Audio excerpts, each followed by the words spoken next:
El pasaje de hoy es Efesios 5, versículos 10 al 20. Leamos juntos. Comprobando lo que es agradable al Señor.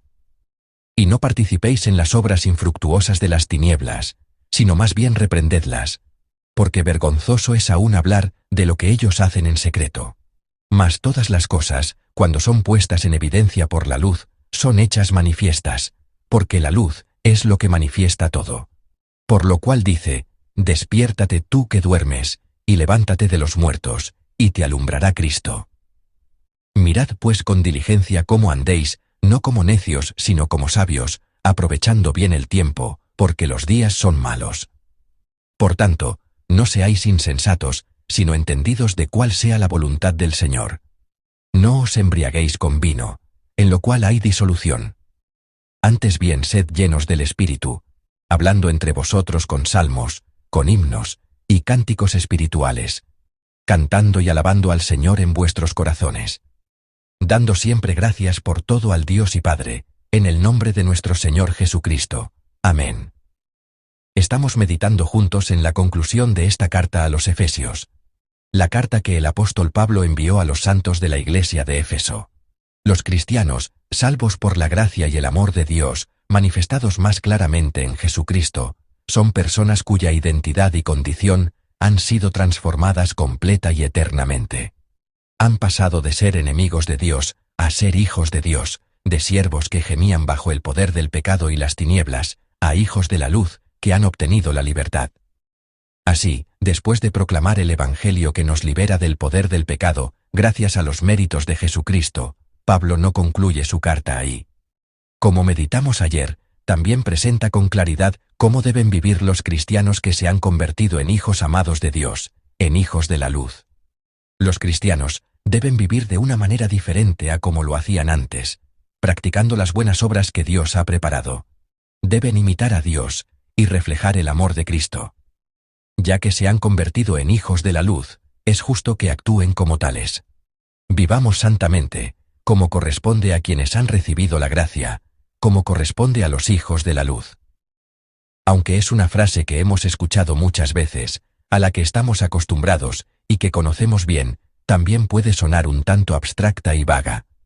Probablemente todos estemos de acuerdo con la frase, vivir santamente, pero creo que cada uno podría responder de manera diferente a la pregunta de qué significa en realidad vivir así.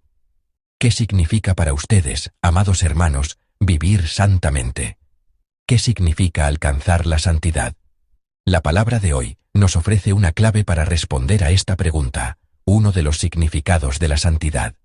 Espero fervientemente que, al meditar juntos en la palabra, nos convirtamos en personas que anhelen más la santidad y se esfuercen por alcanzarla. El significado de la santidad que se destaca en este pasaje es el de apartarse del pecado para agradar a Dios. Leamos juntos los versículos 10 y 11. Comprobando lo que es agradable al Señor. Y no participéis en las obras infructuosas de las tinieblas, sino más bien, reprendedlas. Amén. Pablo nos exhorta a comprobar lo que agrada a Dios Padre, quien nos creó, nos salvó, nos dio nueva vida y libertad, y es nuestro verdadero Señor. Aquí, comprobar, significa verificar, buscar, discernir. Es decir, significa descubrir lo que Dios requiere de nosotros. Significa buscar lo que se ajusta a su voluntad, lo que le agrada. Así como los padres aman a sus hijos por el simple hecho de existir, pero se llenan de una alegría aún mayor cuando ellos actúan conforme al corazón de sus padres, conociendo y cumpliendo sus deseos, de la misma manera, Pablo nos exhorta. Como hijos de Dios, es justo que demos alegría a nuestro Padre Celestial, discerniendo lo que Él quiere y poniéndolo en práctica. A continuación, el texto explica claramente lo que agrada a Dios, no participar en las obras infructuosas de las tinieblas, sino más bien reprenderlas. La Biblia explica en muchos lugares cuáles son las obras de las tinieblas. En el pasaje de Efesios que meditamos ayer, se mencionan la inmoralidad, toda clase de impureza o avaricia, las palabras deshonestas, las necedades o las bufonadas, y la idolatría. Esto es, como leímos en Gálatas hace unas semanas, no vivir para la carne ni sembrar para la corrupción.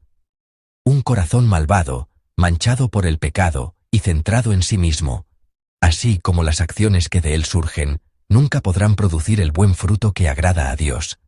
Estas cosas solo producen el fruto vano de la muerte, que pronto desaparecerá. Un fruto que hasta da vergüenza llamarlo así. Lejos de alegrar a Dios, solo le causan aflicción y provocan su santa ira. Por eso, Pablo exhorta enérgicamente a los santos a no participar en estas cosas, de las que da vergüenza aún hablar, y a no ser compañeros de quienes las practican. Pero aquí hay una expresión más a la que debemos prestar atención. La palabra reprender. Significa descubrir, exponer. Es decir, Pablo enseña que los creyentes no deben contentarse con mantenerse a distancia de lo que aflige y enoja a Dios, sino que deben intervenir, señalando con claridad que lo que es malo a los ojos de Dios está, en efecto, mal. Como está escrito en el versículo 13, exponer lo incorrecto a la luz de la palabra de Dios, que es luz, y corregirlo, es una parte fundamental de la santidad, que implica apartarse del pecado. A menudo, cuando pensamos en la santidad, imaginamos un estado completamente separado del pecado, una condición perfecta y limpia, como en un ambiente estéril, un estado impecable. Por eso, solemos creer que, para mantener nuestra santidad, debemos alejarnos lo más posible de este mundo pecaminoso, huir de él e intervenir lo menos posible, pensando que en eso consisten la sabiduría y la voluntad de Dios. Salimos a nuestra vida diaria, al mundo, con un corazón temeroso, creyendo que si el más mínimo pecado toca nuestra santidad, ésta podría hacerse añicos como un frágil cristal. Pero en realidad, esta idea de la santidad como algo frágil y precario no concuerda con la enseñanza bíblica. Cuando Dios rescató al pueblo de Israel de Egipto, hizo un pacto con ellos y los constituyó como su pueblo santo. ¿Y a dónde los envió? Dios no guió a Israel a un refugio celestial y puro, sino que les ordenó ir a la tierra de Canaán, una tierra llena de pecado. Les encomendó la misión de erradicar la maldad que llenaba aquella tierra y al mismo tiempo ser una luz que revelara a todas las naciones cuán bendecido y hermoso es el pueblo que sigue la palabra y la guía de Dios, para así atraerlas hacia Él. ¿Y qué podemos decir del Santo Hijo de Dios Jesucristo? Jesús no dudó ni temió que su santidad se viera disminuida o que desapareciera al venir a esta tierra llena de pecado. Al contrario, con su santidad, Él expuso y expulsó el pecado de esta tierra. Lo corrigió todo, manifestó e inauguró el reino de Dios. Luego, llamó a sus discípulos, y les encomendó ser sal y luz, para revelar a todas las naciones cuán glorioso y gozoso es vivir como pueblo del reino de Dios, e invitar a otros a formar parte de él. Lo que Dios exigió a los santos de la iglesia de Éfeso, por medio de Pablo, y más aún, lo que nos exige a nosotros hoy, es precisamente esta clase de santidad.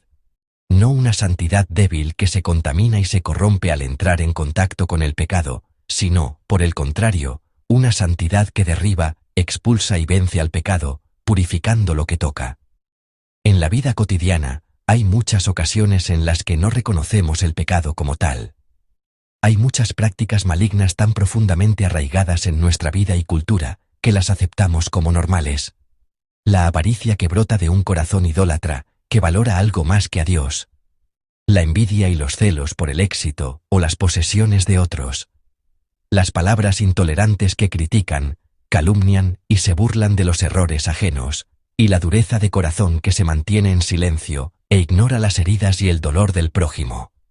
Dios quiere que nosotros, los cristianos, no solo no participemos ni seamos arrastrados por estas obras de las tinieblas, sino que las reprendamos.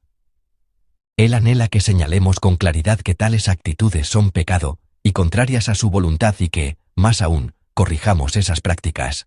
Desea que mostremos que existe una alternativa mejor a esas actitudes pecaminosas que muchos consideran la única respuesta o la única verdad.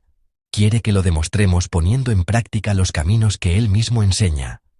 Él anhela que les hagamos saber, con nuestras palabras y acciones, que la mayor satisfacción no está en la idolatría, sino en seguir a Dios, que hay una alegría superior en servir y acompañar al prójimo con amor, en lugar de envidiarlo y rechazarlo. De esta manera, podremos guiarlos también a ese camino santo, para que caminemos juntos. Dios quiere que seamos un canal de su santidad, que rompa las cadenas del pecado y permita que su reino y su manera de hacer las cosas se manifiesten. En este momento, quiero que reflexionemos sobre las situaciones de pecado que encontramos en nuestra vida diaria, esos ámbitos donde se necesita la santidad.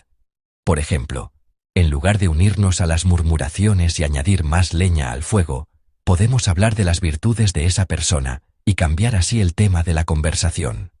O, entre quienes adoran el dinero y claman que ganar la lotería es el mayor éxito en la vida, podemos tener el valor de decir: soy feliz porque sirvo a Dios, y confío en que Él proveerá mi pan de cada día a su debido tiempo.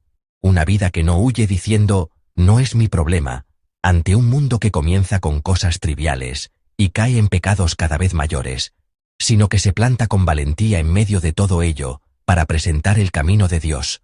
Esa es la imagen de su pueblo santo. Esa es la imagen de un hijo de la luz que agrada a Dios, la imagen de la persona sabia de la que habla el versículo 17. Anhelo fervientemente que hoy vivamos como esas personas sabias que comprenden y siguen la voluntad del Señor. Entonces, ¿cómo podemos alcanzar tal santidad? ¿Cómo podemos, en lugar de apenas escapar solos, convertirnos en personas sabias que guíen a otros a la victoria y a la rectitud, sin ser arrastrados por el pecado? Pablo nos revela el secreto. Leamos juntos los versículos del 18 al 20. No os embriaguéis con vino, en lo cual hay disolución. Antes bien sed llenos del Espíritu, hablando entre vosotros con salmos, con himnos y cánticos espirituales, cantando y alabando al Señor en vuestros corazones, dando siempre gracias por todo al Dios y Padre, en el nombre de nuestro Señor Jesucristo. Amén. Así es. Ser llenos del Espíritu Santo es la clave indispensable para alcanzar una santidad plena. Y esta llenura del Espíritu se experimenta de manera especial en el contexto de la adoración, donde resuenan salmos, himnos y cánticos espirituales, y donde se elevan oraciones a Dios en el nombre de nuestro Señor Jesucristo. El Espíritu Santo, que nos visita en medio de la adoración, nos revela la voluntad de Dios, nos capacita para cumplirla y nos guía a vivir una vida que produce frutos buenos y santos, una vida sabia que agrada a nuestro Padre. Precisamente porque la adoración es tan importante y porque el Espíritu Santo obra poderosamente en ella, no solo a través de la proclamación de la palabra, sino también en la alabanza y la oración comunitaria, nuestra Iglesia ha preparado un retiro espiritual que comienza hoy y durará hasta el viernes. Anhelo de todo corazón que todos deseemos participar en este tiempo de gracia, donde nos esperan alabanzas fervientes, la exposición de la palabra y la oración, para que podamos experimentar juntos la llenura del Espíritu Santo. Amados hermanos, hoy es miércoles, la mitad de la semana. Al vivir este día que Dios nos concede como un regalo de su gracia, espero que no nos dejemos arrastrar por las corrientes de maldad tan arraigadas en nuestra vida cotidiana. En cambio, que podamos revelar la santidad de Dios a través de acciones buenas y sabias, conforme a su voluntad. Para ello, oremos fervientemente ahora mismo y busquemos la ayuda del Espíritu Santo. Y participemos juntos en el retiro espiritual, con la expectativa de que el Espíritu Santo obrará poderosamente entre nosotros. Que vivamos como luz en medio de este mundo oscuro y necesitado, tal como Dios desea. Que con la ayuda del Espíritu Santo podamos vivir como personas sabias que dan buen fruto. Oro fervientemente y los bendigo en el nombre del Señor, para que el día de hoy sea uno en el que nuestras acciones reflejen nuestras oraciones.